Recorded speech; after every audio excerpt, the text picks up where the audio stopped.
బలకంపేట రేణుక ఎల్లమ్మ తల్లి కళ్యాణం ఏ విధంగా జరుగుతుందంటే ముందుగా ఎదురుకోళ్ళని ఇస్తారు.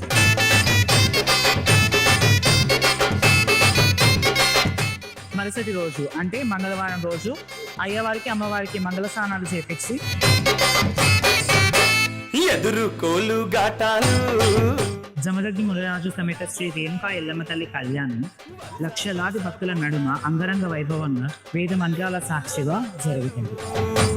పూల గట్టాలు అమ్మ తల్లి పటాలు నిమ్మ దండాలు బాబు కోడి పుంజులు గలగల గజ్జాలతోని గనగన గంటాలతోని డమడమ డప్పుళ్లతోని పీకాలతోని అమ్మవారి కళ్యాణం జరుగుతుండగా అదే సమయంలో అమ్మవారి గుడి పక్కన ఉన్న సత్రంలో అమ్మవారికి తెలంగాణ సంస్కృతి సాంప్రదాయాల ప్రకారం ఒగ్గువారి చేత కళ్యాణం జరుగుతుంది.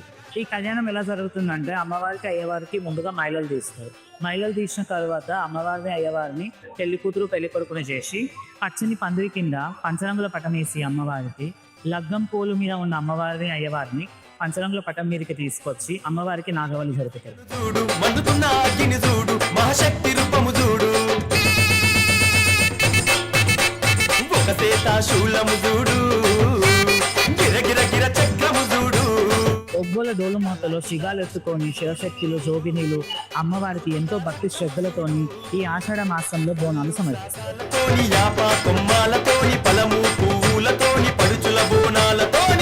మరుసటి రోజు అంటే బుధవారం రోజున లక్షలాది భక్తుల నడుమ అమ్మవారి రథోత్సవం జరుగుతుంది.